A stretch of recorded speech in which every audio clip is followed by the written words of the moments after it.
Item number 1 माननीय वित्त मंत्री Shrimati Nirmala Sitharaman ji.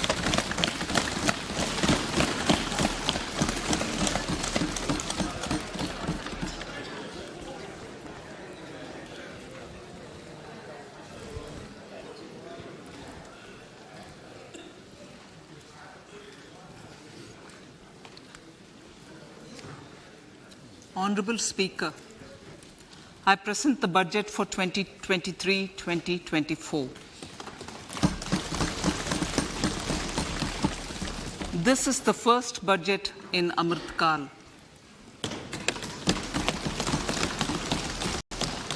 This budget hopes to build on the foundation laid in the previous budget and the blueprint drawn for India at 100. We envision a prosperous and inclusive India in which the fruits of development will reach all sections and citizens, especially our youth, women, farmers, OBCs, scheduled castes, and scheduled tribes. In the 75th year of our independence, the world has recognized the Indian economy as a bright star. Our current year's economic growth is estimated to be at 7%. It is notable that this is the highest among all the major economies. This is in spite of the massive slowdown globally caused by COVID-19 and the war.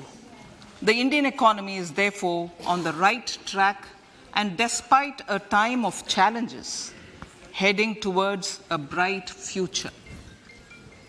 Today, as Indians stand with their head held high and the world appreciates India's achievements and successes, we are sure that elders who had fought for India's independence will, with joy, bless us in our endeavors going forward as well.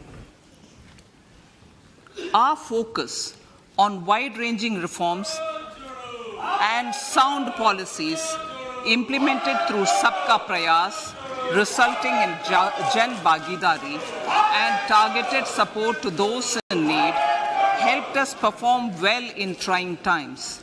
India's rising global profile is because of the several accomplishments. Unique world-class digital public infrastructure, example, Aadhaar, CoWIN and UPI.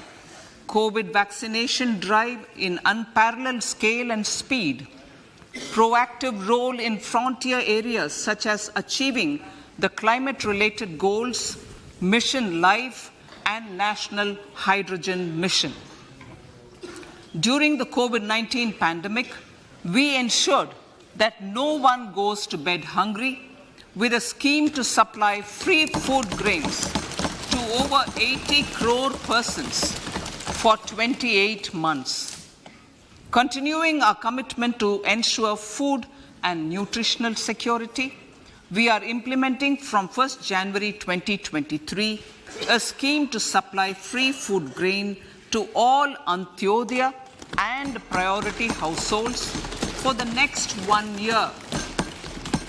Under PM Garib Kalyan Anna Yojana, the entire expenditure of about 2 lakh crore will be borne by the central government. In these times of global challenges, the G20 presidency gives us a unique opportunity to strengthen India's role in the world economic order. With the theme of Vasudhaiva Kutumbakam, we are steering an ambitious people-centric agenda to address global challenges and to facilitate sustainable economic development. The government's efforts since 2014 have ensured for all citizens a better quality of life and life of dignity. The per capita income has more than doubled to 1.97 lakh rupees. In these 9 years, the Indian economy has increased in size from being 10th to 5th largest in the world. We have significantly improved our position as well as a well-governed and innovative country with a conducive environment for business as reflected in several global indices. We have made a significant progress in many sustainable development goals. The economy has become a lot more formalized as reflected in the EPFO membership, more than doubling to 27 crore and rupees 7,400 crore digital payments of 126 lakh crore rupees through UPI in 2022. The efficient implementation of many schemes with universalization of targeted benefits has resulted in inclusive development.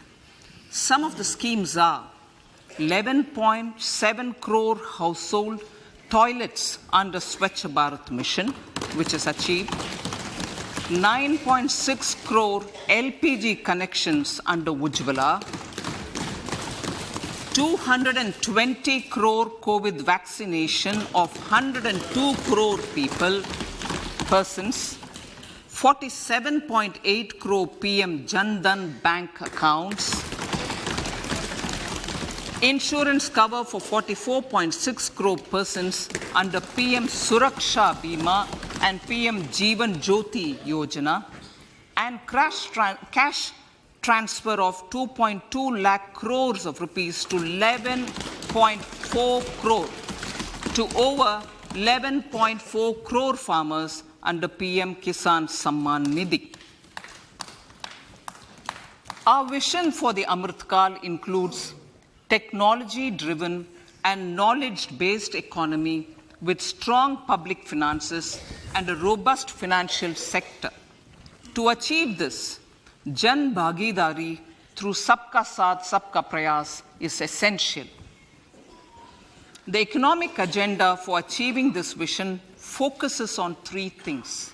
First, facilitating ample opportunities for citizens, especially the youth, to fulfill their aspirations. Second, providing strong impetus to growth and job creation. And third, strengthening macroeconomic stability.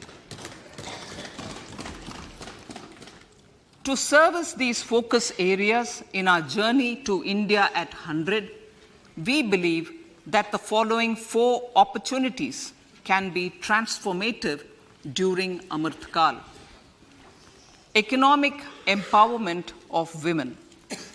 Deen Dayal Antyodaya Yojana National Rural Livelihood Mission has achieved remarkable success by mobilizing rural women into 81 lakh self-help groups. We will enable these groups to reach the next stage of economic empowerment through formation of large producer enterprises or collectives, with each having several thousand members and managed professionally. They will be helped with raw materials supply and for better design, quality, branding, and marketing of their products. Through supporting these policies, they will be enabled to scale up their operations to serve the large consumer markets, as has been the case with the several startups growing into unicorns. PM Vishwakarma Kaushal Samman, PM Vikas. For centuries, traditional artisans and craftspeople who work with their hands using tools have brought renown for India. They're generally referred to as Vishwakarma. The art and the handicraft created by them represents the true spirit of Atmanirbhar Bharat. For the first time, a package of assistance for them has been conceptualized.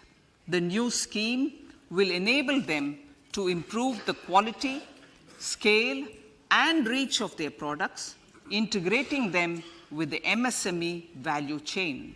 The components of the scheme will include not only financial support, but also access to advanced skill training, knowledge of modern digital techniques, and efficient green technologies, brand promotion, linkage with local and global markets, digital payments, and social security. This will greatly benefit the scheduled castes, scheduled tribes, OBCs, women, and people belonging to the weaker sections. Tourism. The country offers immense attraction for domestic as well as foreign tourists. There is a large potential to be tapped in tourism. The sector holds huge opportunities for jobs and entrepreneurship for youth in particular. Promotion of tourism will be taken up on mission mode with active participation of states, convergence of government programs, and public-private partnerships.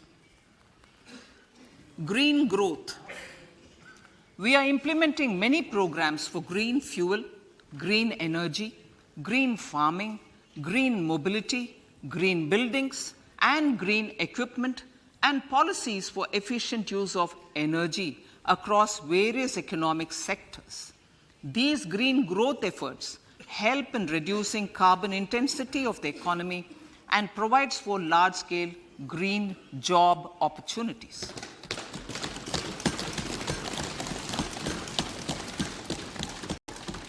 Priorities of this budget. The budget adopts the following 7 priorities. They complement each other and act as the Saptarishi guiding us through the Amritkal. Inclusive development, reaching the last mile, infrastructure and investment, unleashing the potential, green growth, youth power, and financial sector. I now speak on the priority number 1, inclusive development. The government's philosophy of Sabka Saath, Sabka Vikas has facilitated inclusive development covering in specific farmers, women, youth, OBCs, scheduled castes, scheduled tribes, Divyangjan, and economically weaker sections, and overall priority for the underprivileged, Vanchiton ko Variyata. There has also been a sustained focus on Jammu Kashmir, Ladakh, and the Northeast. This budget builds on those efforts. Digital public infrastructure for agriculture. Digital public infrastructure for agriculture will be built as an open source, open standard, and interoperable public good. This will enable inclusive farmer-centric solutions through relevant information services for crop planning and health, improved access to farm inputs, credit and insurance, help for crop estimation, market intelligence, and support for growth of agri-tech industry and startups.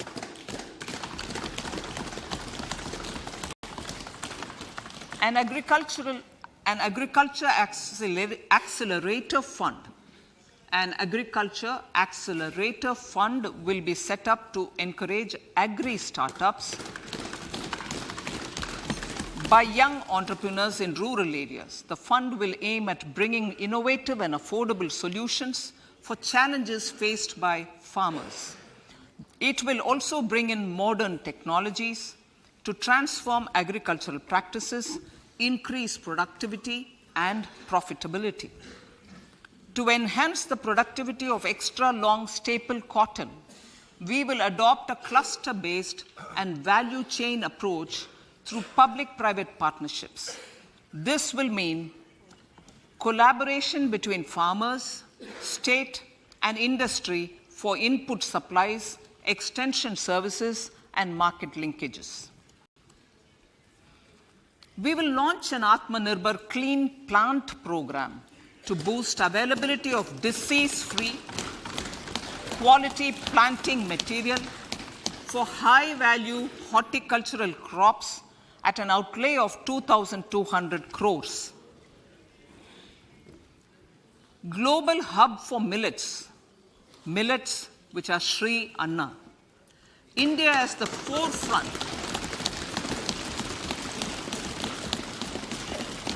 India's at the forefront of popularizing millets, whose consumption furthers nutrition, food security, and welfare of farmers, said the Honorable Prime Minister. We are the largest producer and second largest exporter of Sri Anna in the world. We grow several types of Sri Anna, such as Sri Anna Jowar, Sri Anna Ragi, Sri Anna Bajra, Sri Anna Kutu, Ramdana, Kangni, Kutki, Kodo, China, and Sama. These have a number of health benefits and have been an integral part of our food for centuries.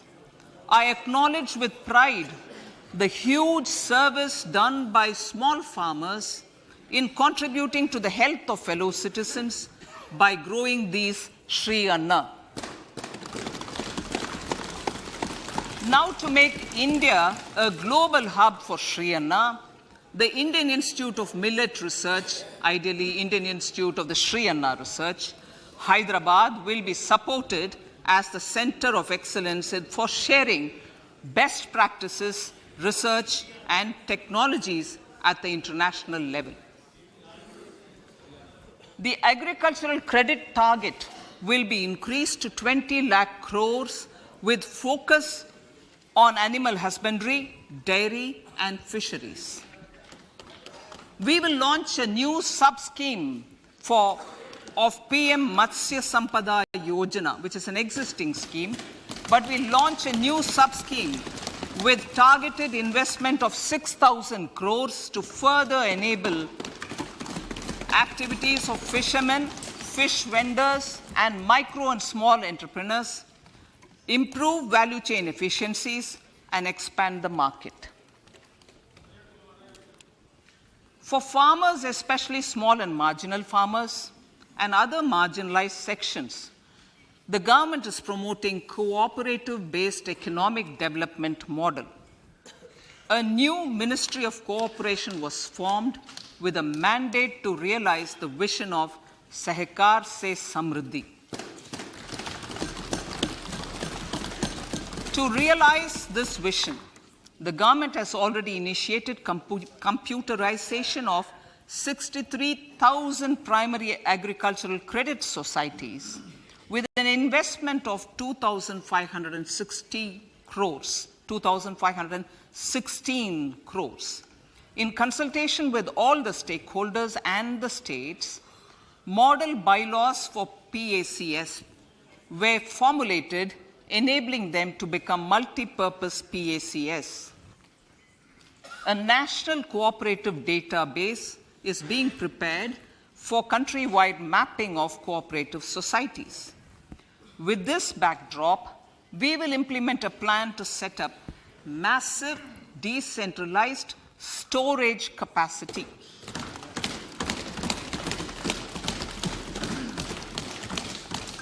This will help farmers store their produce and realize remunerative prices through sale at appropriate times.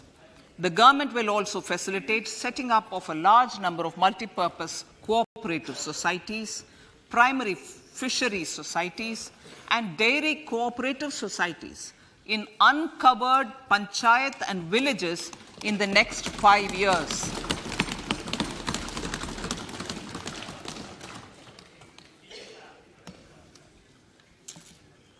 Health, education, and skilling. 157 new nursing colleges will be established in co-location with the existing 157 medical colleges established since 2014.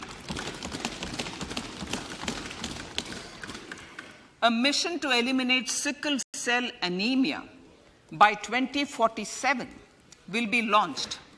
It will entail awareness creation, universal screening of 7 crore people in the age group of 0 to 40 years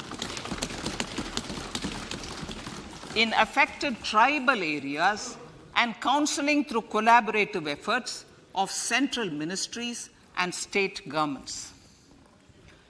Facilities in select ICMR labs, Indian Council for Medical Research Labs, will be made available for research by public and private medical college faculty and private sector R&D teams for encouraging collaborative research and innovation.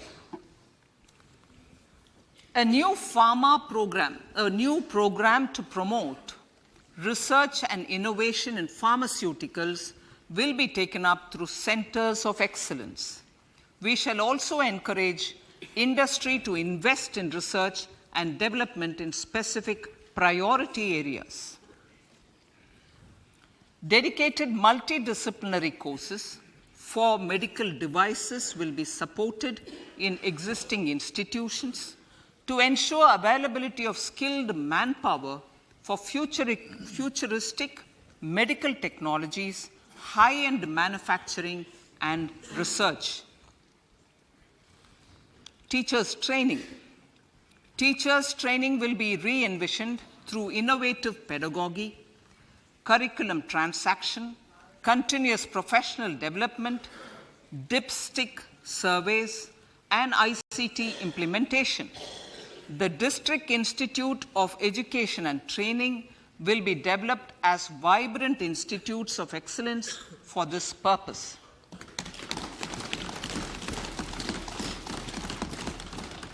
National Digital Library for Children and Adolescents. A National Digital Library for Children and Adolescents will be set up for facilitating availability of quality books across geographies, languages, genres, and levels, and device-agnostic accessibility. States will be encouraged to set up physical libraries for them at panchayat and ward levels and provide infrastructure for accessing the national digital library resources. Additionally, to build a culture of reading and to make up for pandemic time learning loss, the National Book Trust, the Children's Book Trust, and other sources will be encouraged to provide and replenish non-curricular titles in regional languages and in English to these physical libraries. Collaboration with NGOs that work in literacy will also be a part of this initiative to inculcate financial literacy. Financial sector regulators and organizations will be encouraged to provide age-appropriate reading material to these libraries. I move to priority 2, reaching the last mile. Prime Minister Vajpayee's government had formed the Ministry of Tribal Affairs and the Department of Development of Northeast Region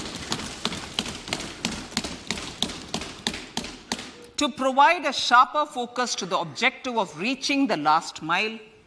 Our government has formed the Ministries of Ayush, Fisheries, Animal Husbandry and Dairying, Skill Development, Jal Shakti, and Cooperation. Building on the success of the Aspirational Districts program, the government has recently launched the Aspirational Blocks program, covering 500 blocks for saturation of essential government services across multiple domains such as health, nutrition, education, agriculture, water resources, financial inclusion, skill development, and basic infrastructure.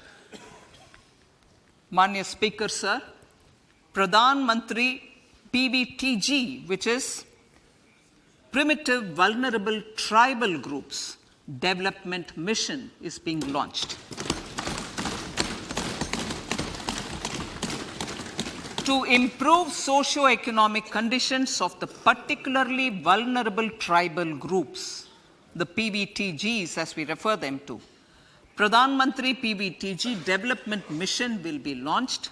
This will saturate PVTG families and habitations with basic facilities such as safe housing, clean drinking water and sanitation, improved access to education, health, nutrition, road and telecom connectivity, and sustainable livelihood opportunities. An amount of 15,000 crores will be made available to implement the mission in the next 3 years under the Development Action Plan for the Scheduled Tribes. Ekalavya Model Residential Schools. In the next 3 years, Center will recruit 38,800 teachers and support staff for the 740 Ekalavya Model Residential Schools, which is serving 3.5 lakh tribal students.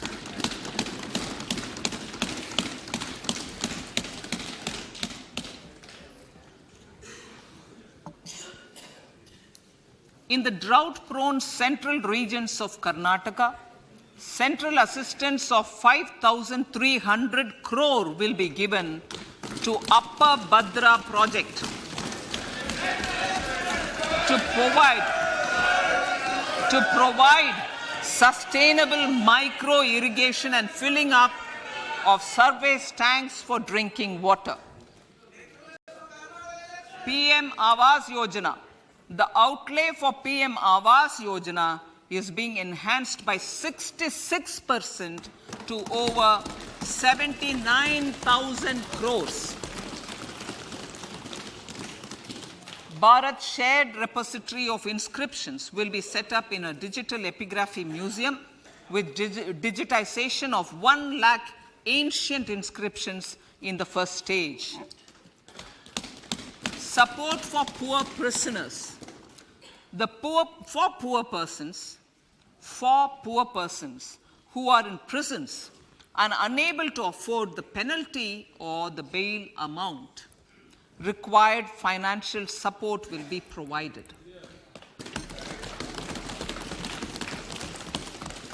Priority number 3, infrastructure and investment. Investments in infrastructure and productive capacity have a large multiplier impact on growth and employment. After the subdued period of the pandemic, private investments are growing again. The budget takes the lead once again to ramp up the virtuous cycle of investment and job creation. Honorable Speaker, sir, the capital investment outlay is being increased steeply for the 3rd year in a row by 33% to 10 lakh crores, which would be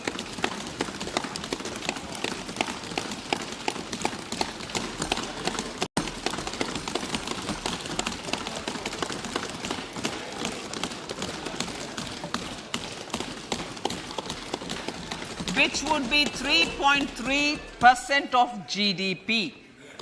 This will almost be 3 times the outlay made in 2019-20.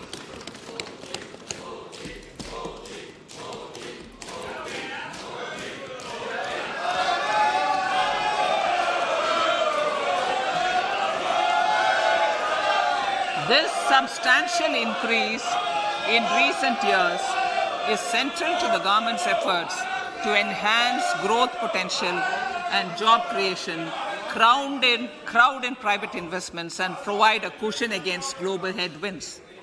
The direct capital investment by the center is complemented by the provision made for creation of capital assets through grants and aids to state. The effective capital expenditure of the center is budgeted at 13.7 lakh crore rupees, which will be 4.5% of GDP. Support to state governments for capital investment.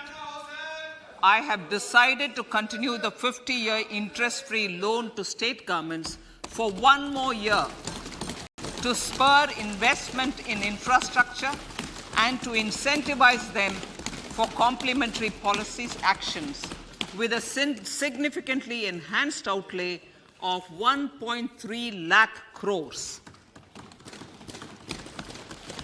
The newly established Infrastructure Finance Secretariat will assist all stakeholders for more private investment in infrastructure, including railways, roads, urban infrastructure, and power, which are predominantly depend on public resources. The harmonized master list of infrastructure will be reviewed by an expert committee for recommending the classification and financing framework suitable for Amrit Kal. A capital outlay, I'm talking about railways now, sir, Honorable Speaker, railways. A capital outlay of 2.40 lakh crores has been provided for the railways.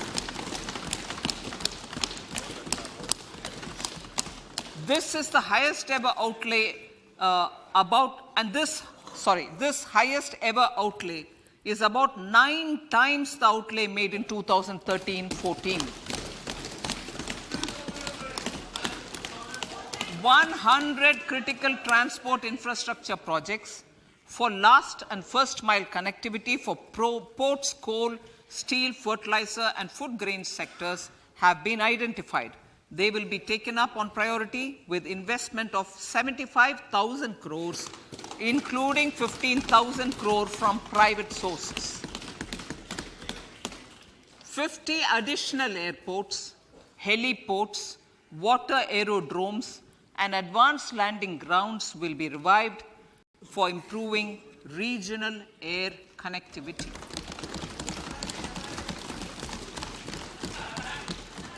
Sustainable cities for tomorrow.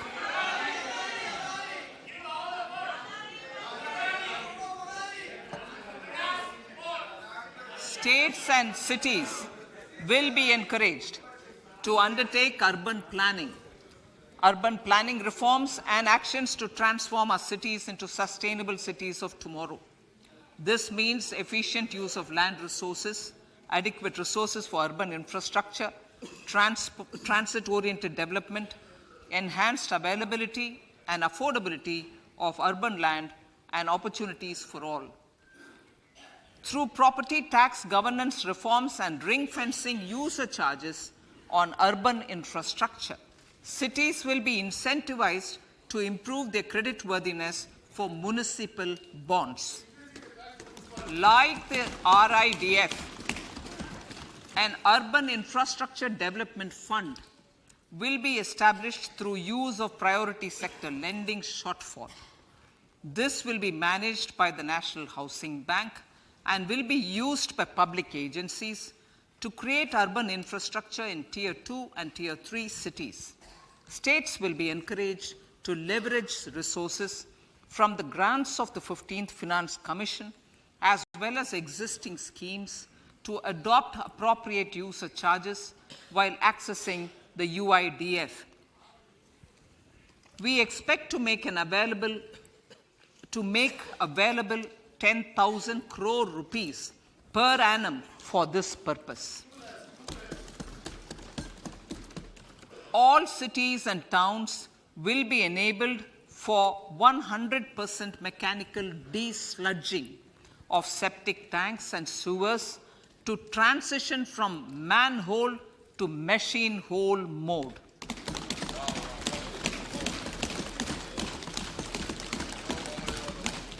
Enhanced focus will be provided for scientific management of dry and wet waste.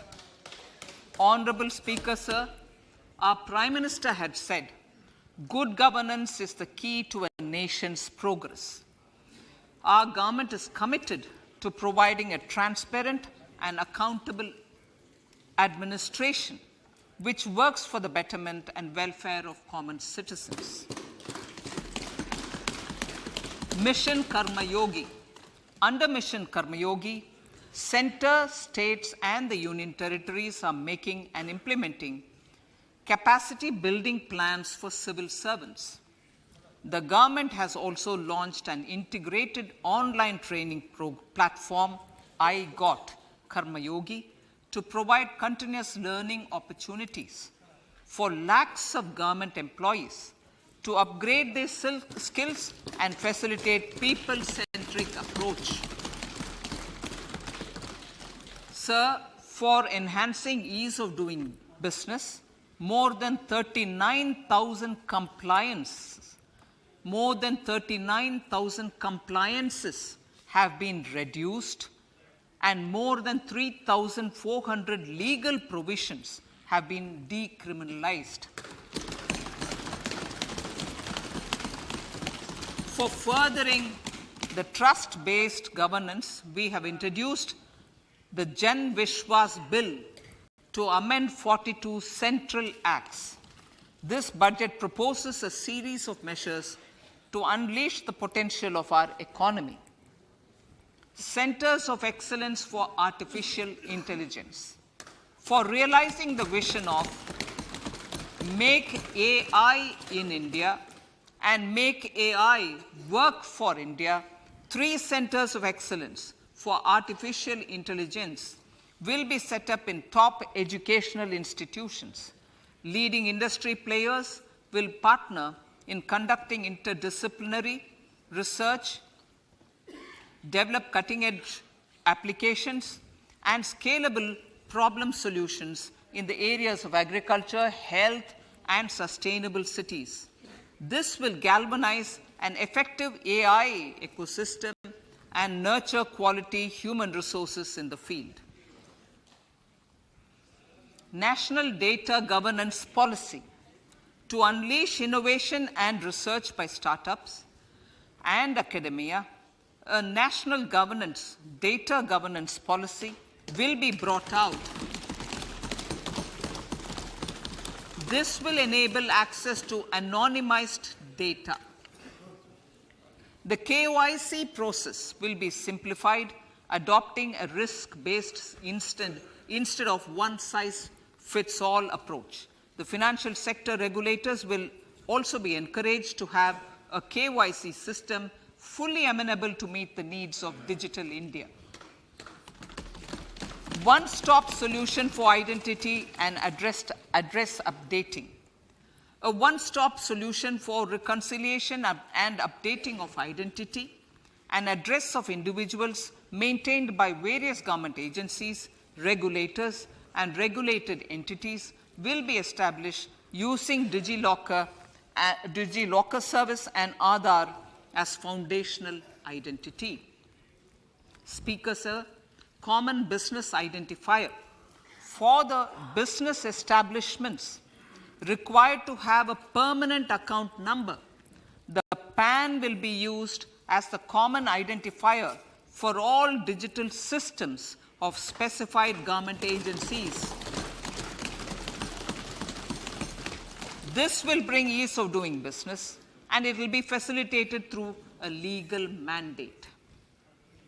For obviating the need for separate submission of same information to different government agencies, a system of unified filing process will be set up. Such filing of information or return in simplified forms on a common portal will be shared with other agencies as per the filer's choice. Vivad Se Vishwas 1. Relief for MSMEs. In cases of failure by MSMEs to execute contracts during the COVID period, 95% of the forfeited amount relating to the bid or performance security will be returned to them by government and government undertakings. This will provide relief to the MSMEs. Vivad Se Vishwas 2. Settling contractual disputes. to settle contractual disputes of government and government undertakings, wherein arbitral award is under challenge in a court, a voluntary settlement scheme with standardized terms will be introduced. This will be done by offering graded settlement terms depending on pendency level of the dispute. The state support mission of Niti Aayog will be continued for 3 years for our collective efforts towards national priorities. Result-based financing. To better allocate scarce resources for competing development needs, the financing of select schemes will be changed on a pilot basis from input-based to result-based. E-courts. For efficient administration of justice, Phase 3 of e-courts projects Phase 3 of the e-courts project will be launched with an outlay of 7,000 crores.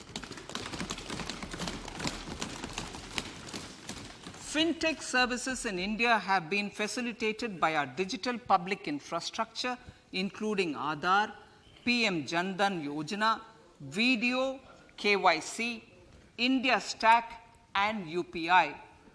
To enable more fintech innovative services, the scope of documents available in DigiLocker for individuals will be expanded.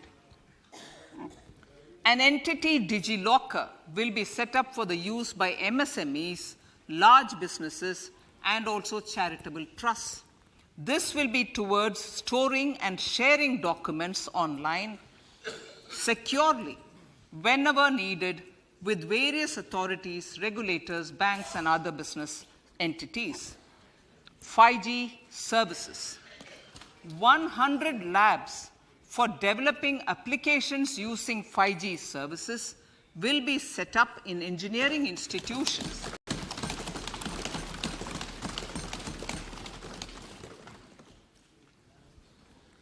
To realize a new range of opportunities, business models, and employment potential, the labs will cover, among others, applications such as smart classrooms, precision farming, intelligent transport systems, and healthcare applications.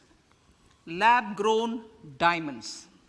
Lab-grown diamonds is a technology and innovation-driven emerging sector with high employment potential. These environment-friendly diamonds, which have optically and chemically the same properties as natural diamonds. To encourage indigenous production of LGD, lab-grown diamond seeds and machines, and to reduce import dependency, a research and development grant will be provided to one of the IITs for 5 years. To reduce the cost of production, a proposal to review the custom duty on LGD seeds will be indicated in Part B of the speech. I come to the fifth priority, Honorable Speaker, sir, green growth. Honorable Prime Minister has given a vision for life or lifestyle for environment to spur a movement of environmentally conscious lifestyle. India is moving forward firmly for the Panchamrit, the net zero carbon emission by 2070 to usher in green industrial and economic transition. This budget builds on our focus on green growth. The recently launched National Green Hydrogen Mission, with an outlay of 19,700 crores, will facilitate transition of the economy to low carbon intensity, reduce dependence on fossil fuel imports, and make the country assume technology and market leadership in this sunrise sector. Our target is to reach an annual production of 5 MMT by 2030. Energy transition. This budget provides for 35,000 crores for priority capital investment towards energy transition and net zero objectives and energy security by Ministry of Petroleum and Natural Gas. To steer the economy on sustainable development path, battery energy storage systems with capacity of 4,000 MWh will be supported with viability gap funding. A detailed framework for pumped storage projects will also be formulated. Renewable energy evacuation. The interstate transmission system for evacuation and grid integration of 13 gigawatt renewable energy from Ladakh will be constructed with investment of 20,700 crore, including central support of 8,300 crores. Green Credit Program. For encouraging behavioral change, a green credit program will be notified under the Environment Protection Act. This will incentivize environmentally sustainable and responsive actions by companies, individuals, and local bodies, and help mobilize additional resources for such activities. PM Program for Restoration, Awareness, Nourishment, and Amelioration of Mother Earth, PM Pranam, will be launched to incentivize states and union territories to promote alternative fertilizers and balanced use of chemical fertilizers.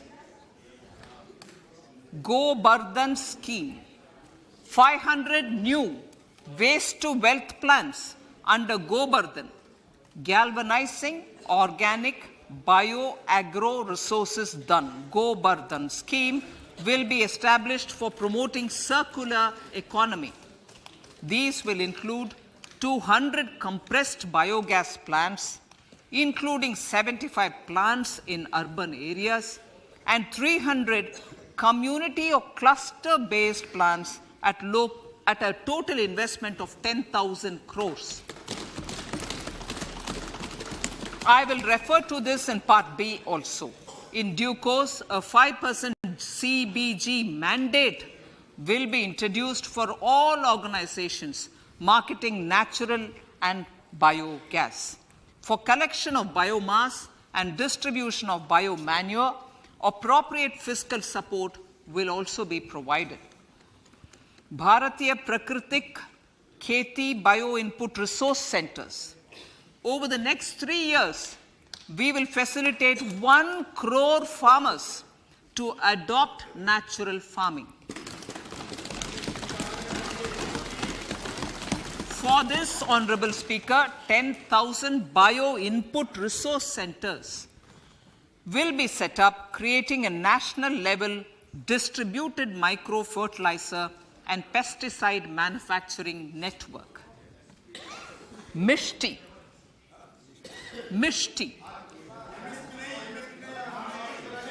Building on India's success in afforestation, mangrove initiative for shoreline habitats and tangible incomes, Mishti, will be taken up for mangrove plantation along the coastline and on salt pan lands wherever feasible through convergence between Manrega, Campa, Fund and other sources. Amrit Dharohar. Wetlands are vital ecosystems which sustain biological diversity. In his latest Mann Ki Baat, the Prime Minister said, now, I quote, now the total number of Ramsar sites in our country has increased to 75, whereas before 2014, there were only 26, unquote. Local communities have always been at the forefront of conservation efforts. The government will promote their unique conservation values through Amrit Dharohar, a scheme that will be implemented over the next 3 years to encourage optimal use of wetlands and enhance biodiversity, carbon stock, ecotourism opportunities, and income generation for local communities. Coastal shipping. Coastal shipping will be promoted as the energy efficient and lower cost mode of transport, both for passengers and freight, through PPP mode with viability gap funding. Vehicle replacement. Vehicle replacement is an important continuing policy, replacing the old political,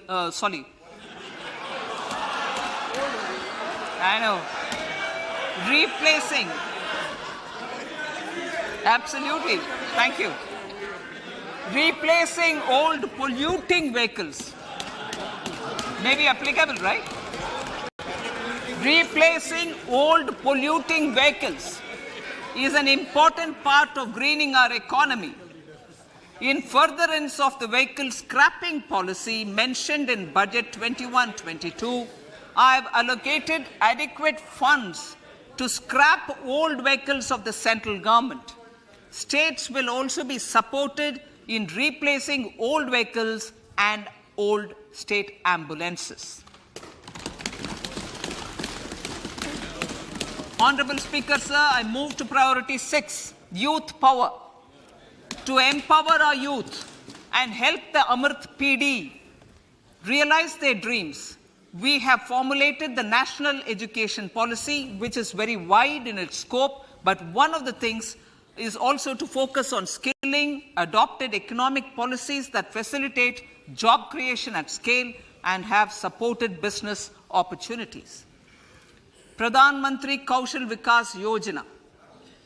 Pradhan Mantri Kaushal Vikas Yojana 4.0 will be launched to skill lakhs of youth within the next 3 years. On-job training, industry partnership, and alignment of courses with needs of industry will be emphasized.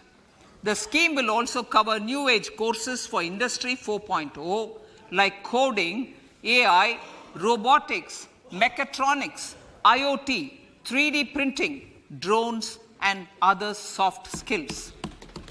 To skill youth for international opportunities, 30 Skill India international centers will be set up across different states. The digital ecosystem for skilling will be further expanded with the launch of a unified Skill India digital platform for enabling demand-based formal skilling, linking with employers including MSMEs, and facilitating access to entrepreneurship schemes. To provide stipend support to 47 lakh youths in 3 years, direct benefit transfer under a pan-India national apprenticeship promotion scheme will be rolled out. Tourism. Honorable Speaker, sir, with an integrated and innovative approach, at least 50 destinations will be selected through challenge mode. In addition to aspects such as physical connectivity, virtual connectivity, tourist guides, high standards for food streets, and tourist security, all the relevant aspects would be made available on an app to enhance tourist experience. Every destination would be developed as a complete package. The focus of development of tourism would be on domestic as well as foreign tourists.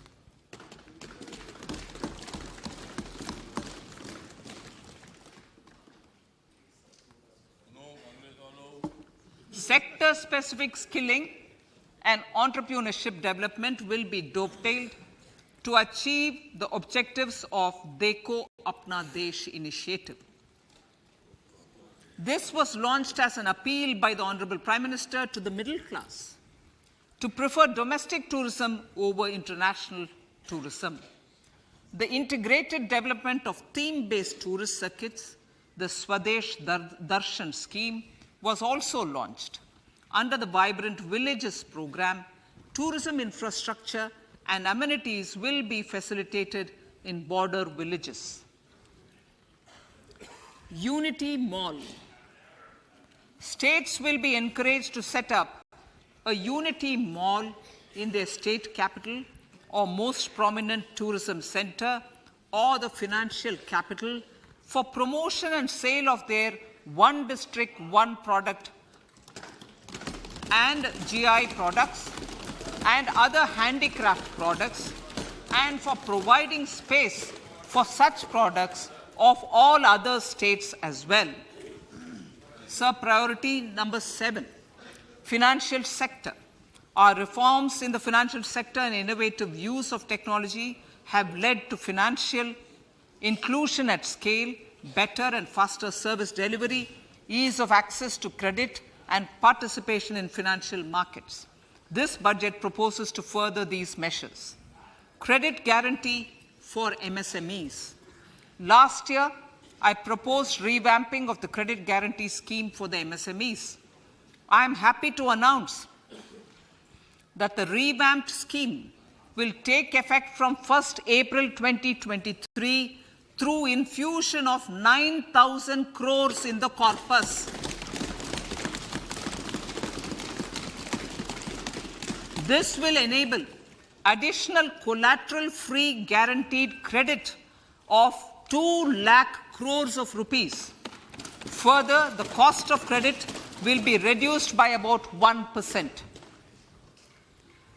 A national financial information registry will be set up to serve as the central repository of financial and ancillary information.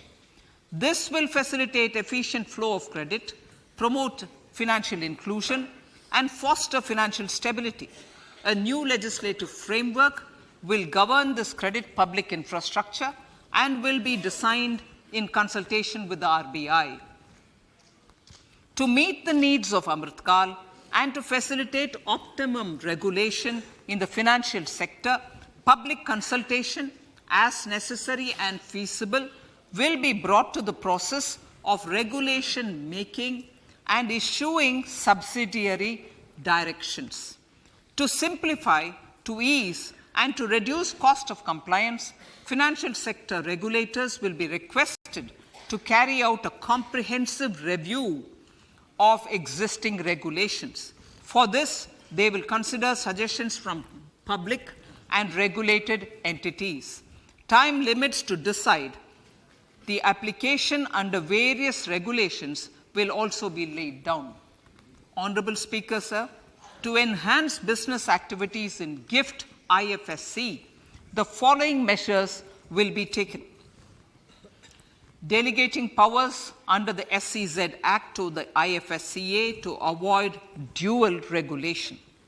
Setting up a single window IT system for registration and approval of IFSCA, SEZ authorities, GSTN, RBI, SEBI, and IRDAI. Permitting acquisition financing by IFSC banking units of foreign banks. Establishing a subsidiary of Exim Bank for trade refinancing. Amending IFSCA Act for statutory provisions for arbitration, ancillary services, and avoiding dual regulation under the SEZ Act, and recognizing offshore derivative instruments as valid contracts. Honorable Speaker, sir, data embassy. For countries looking for digital continuity solutions, we will facilitate setting up of their data embassies in GIFT IFSC.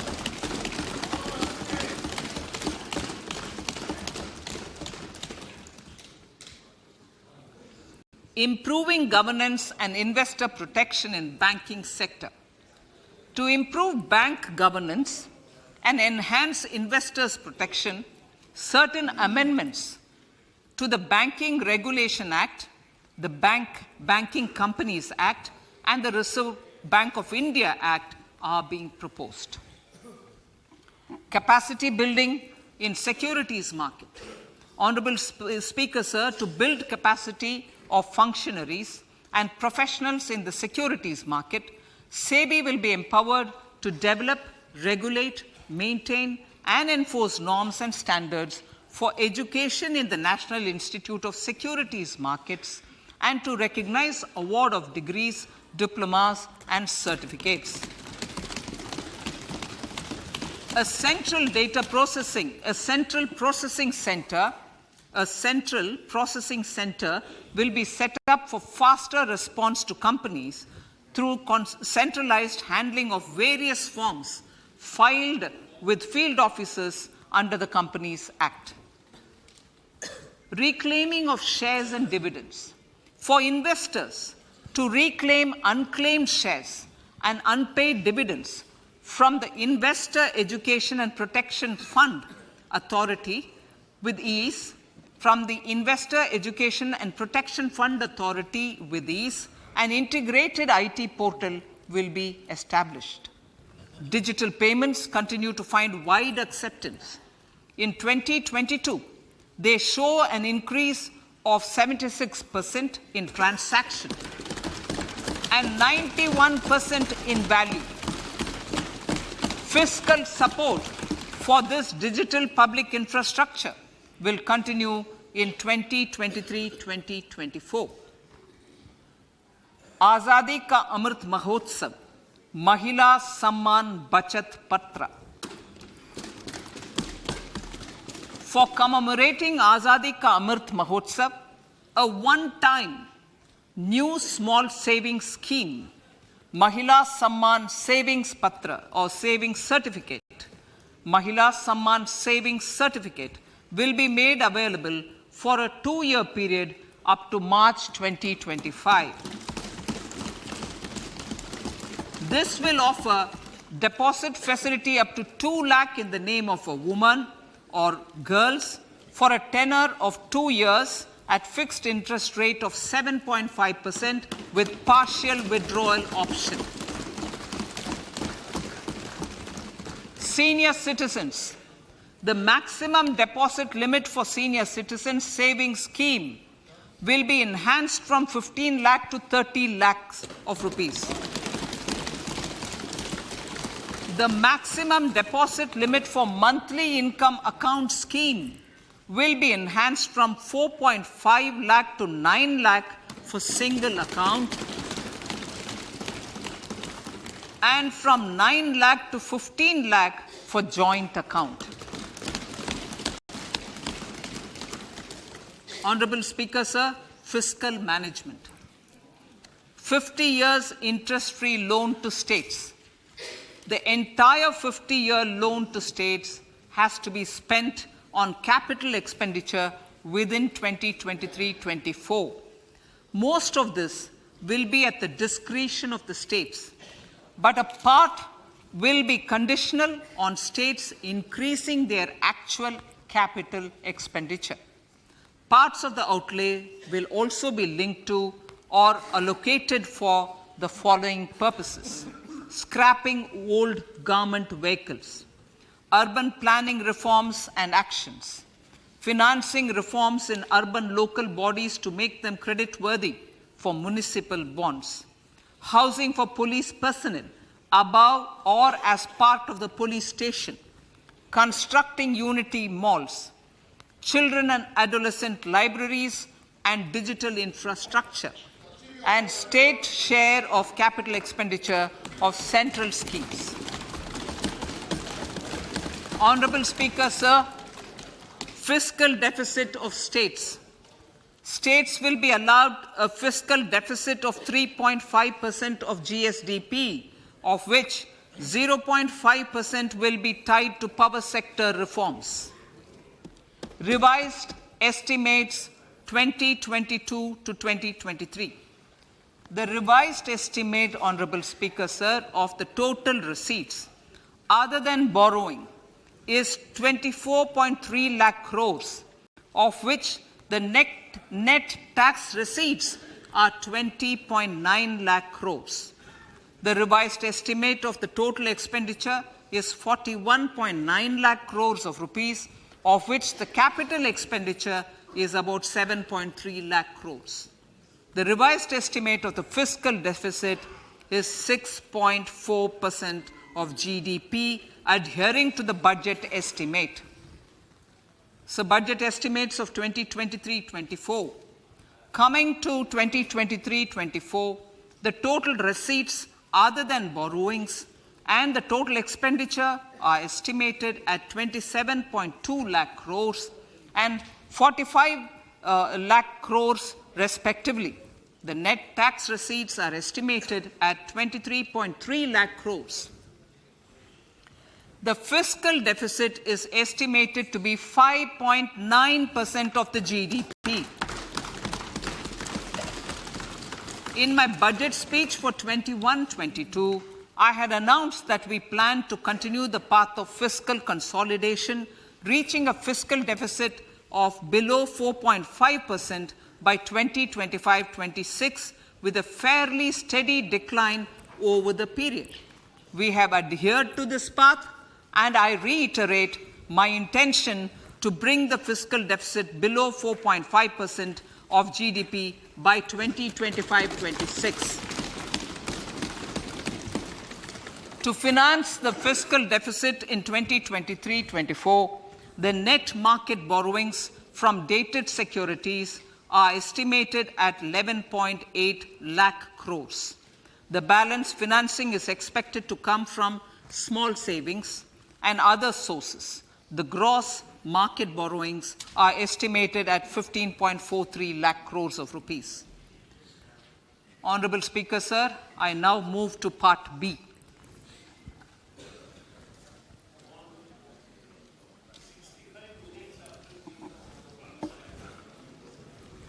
Indirect taxes. My indirect tax proposals will aim to promote exports, boost domestic manufacturing, enhance domestic value addition, encourage green energy and mobility. A simplified tax structure with fewer tax rates helps in reducing compliance burden and improving tax administration.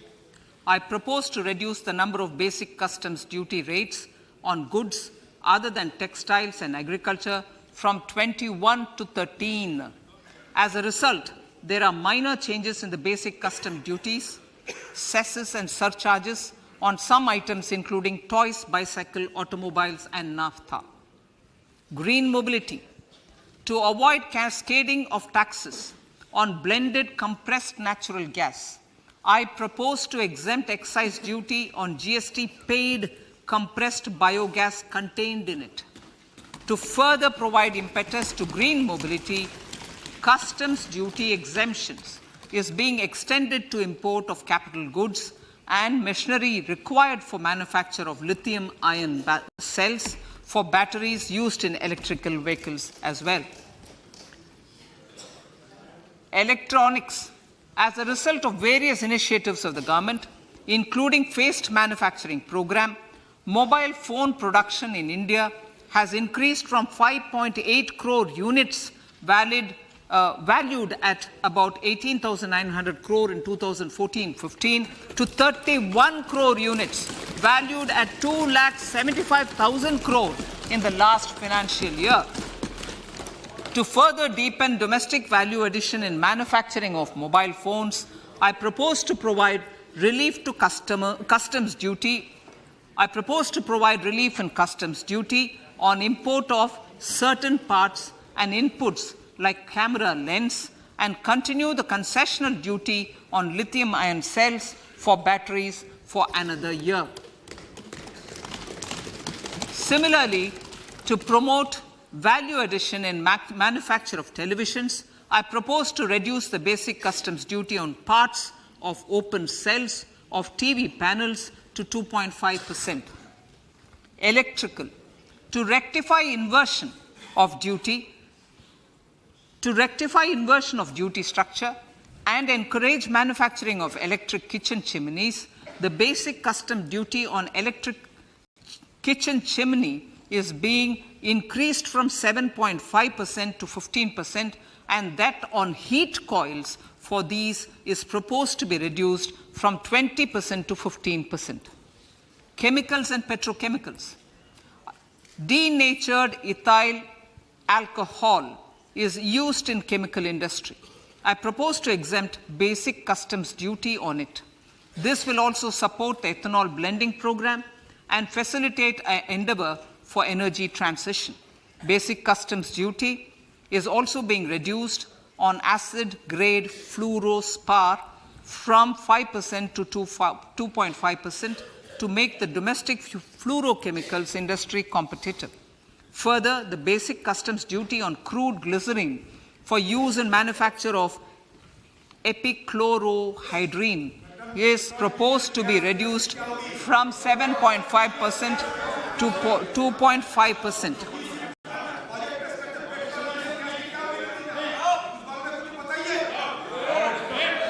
Marine products. In the last financial year, marine products recorded the highest export growth, benefiting farmers in the coastal states of the country. To further enhance the export competitiveness of marine products, particularly shrimps, duty is being reduced on key inputs for domestic manufacture of shrimp feed.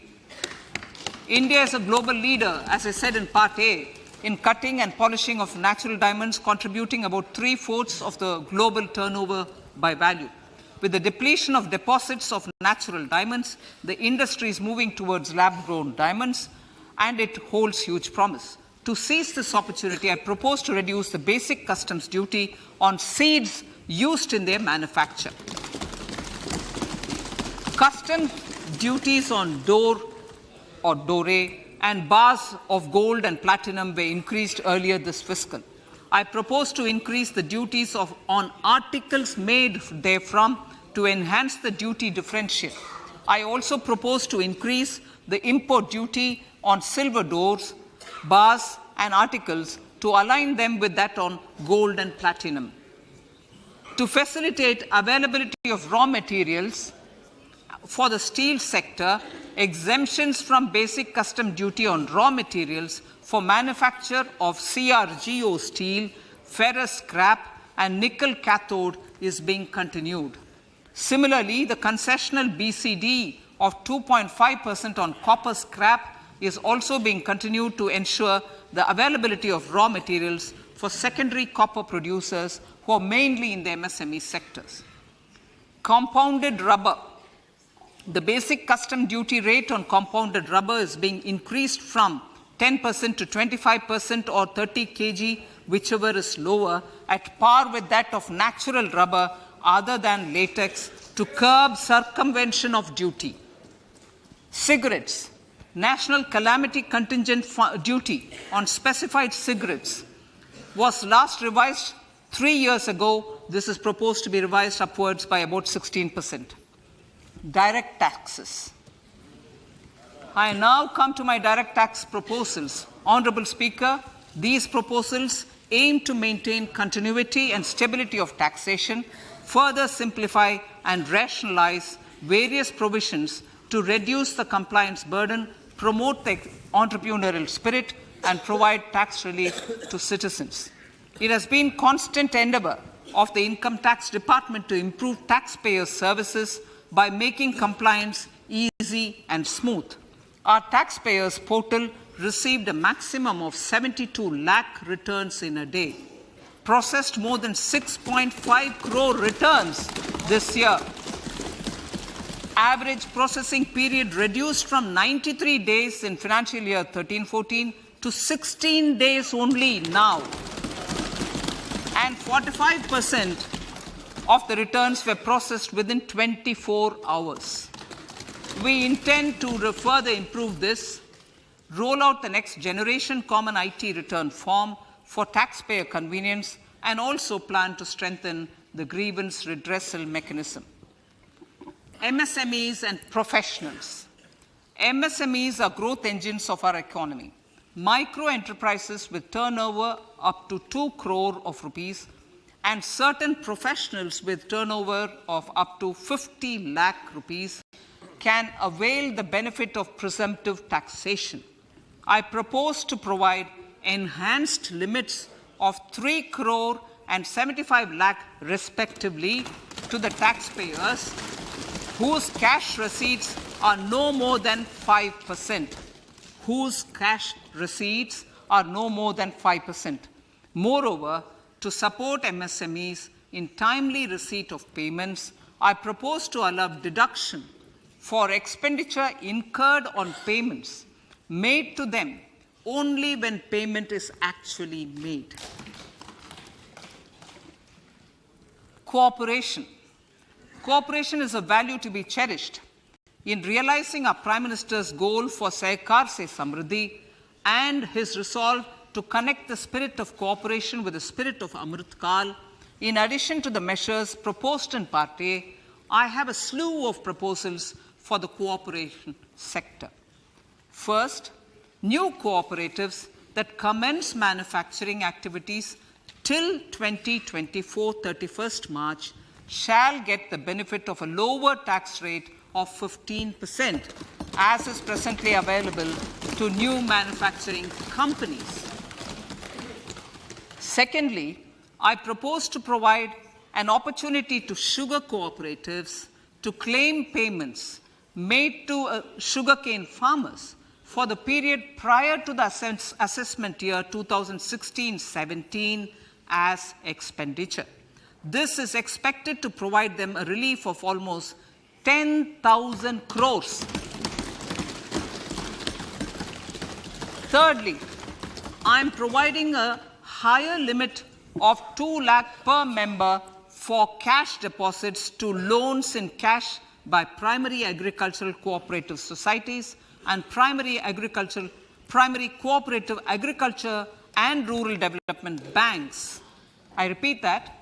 Thirdly, I am providing a higher limit of 2 lakh per member for cash deposits to and loans in cash by primary agricultural cooperative societies and primary cooperative agricultural and rural development banks. Similarly, a higher limit of 3 crore for TDS on cash withdrawal is being provided to cooperative societies. Startups.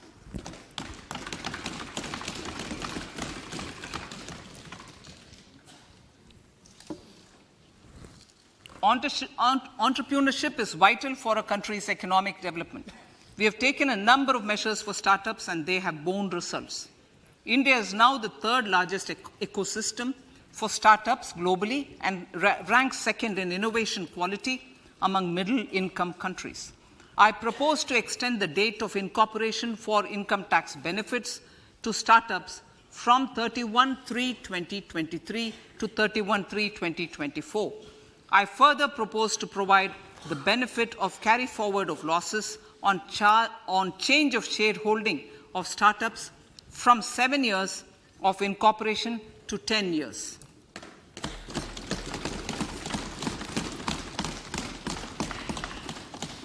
To reduce the pendency of appeals at commissioner level, I propose to deploy about 100 joint commissioners for disposal of small appeals. We shall also be more selective in taking up cases for scrutiny of returns already received this year. Better targeting of tax concessions. For better targeting of tax concessions and exemptions, I propose to cap deduction from capital gains on investment in residential house under Section 54 and Section 54F to 10 crores. Another proposal with similar intent is to limit income tax exemption from proceeds of insurance policies with very high value. Rationalization. Honorable Speaker, sir, there are a number of proposals relating to rationalization and simplification. Income of authorities, boards, and commissions set up by statutes of union or state for the purpose of housing, development of cities, towns, and villages, and regulating and developing an activity or matter is proposed to be exempted from income tax. Other major measures in this direction are removing the minimum threshold of 10,000 for TDS and clarifying taxability relating to online gaming. not treating conversion of gold into electronic gold receipts and vice versa as capital gains, reducing the TDS rate from 30% to 20% on taxable portion of EPF withdrawals in non-PAN cases, and taxation on income for market-linked debentures. Other major proposals in the finance bill relate to the following: extension of period of tax benefits to funds relocating to IFSC, GIFT City till 31/3/2025, decriminalization under Section 276A of the Income Tax Act, allowing carry forward of losses on strategic disinvestment, including that of IDBI Bank, and providing EEE status to Agnivir Fund. Personal income tax.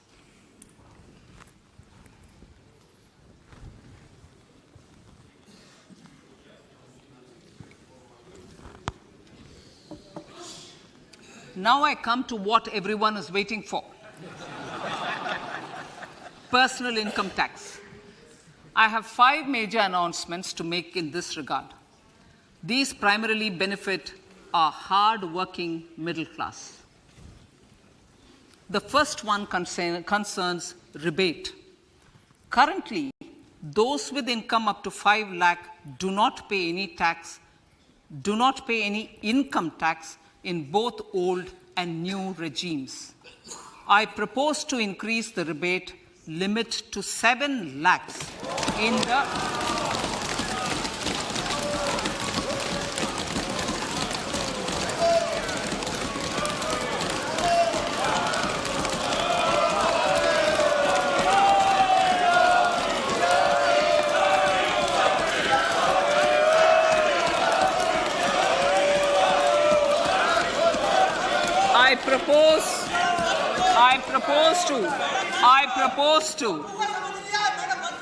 I propose to increase the rebate limit to 7 lakh in the new tax regime. Thus, persons in the new tax regime with income up to 7 lakhs will not have to pay any tax at all. The second proposal relates to middle class individuals. I had introduced in the year 2020 the new personal income tax regime with 6 income slabs starting from 2.5 lakh. I propose to change the tax structure in this regime by reducing the number of slabs to 5 and increasing the tax exemption limit to 3 lakhs. The new tax rates are 0 to 3 lakh, nil. 3 to 6 lakhs, 5%. 6 to 9 lakhs, 10%. 9 to 12 lakh, 15%. 12 to 15 lakhs, 20%. And above 15 lakhs, 30%. This will provide major relief to all taxpayers in the new regime. An individual with an annual income of 9 lakhs will be required to pay only 45,000 rupees. This is only 5% of his or her income.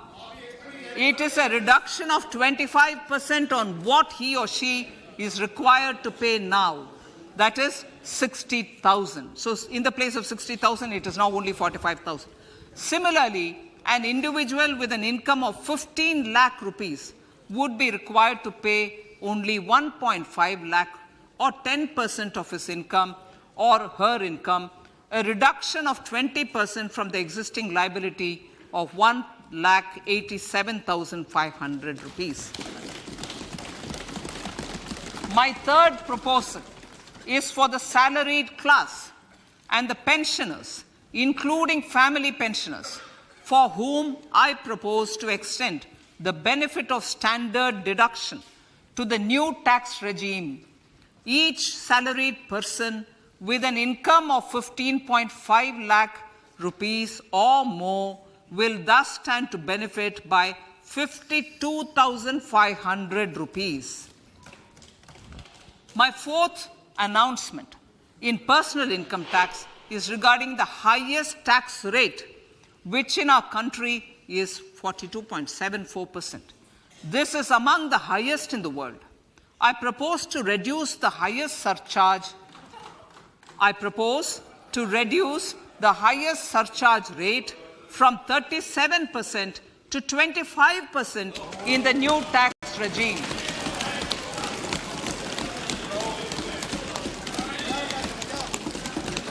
This would result in reduction of the maximum rate. This would result in the reduction of the maximum tax rate to 39%. Lastly, the limit of 3 lakh rupees for tax exemption on leave encashment on retirement of non-government salaried employees was last fixed in the year 2002, when the highest basic pay in the government was only 30,000 rupees per month. In line with the increase in the government salaries, I am proposing to increase this limit to 25 lakh rupees.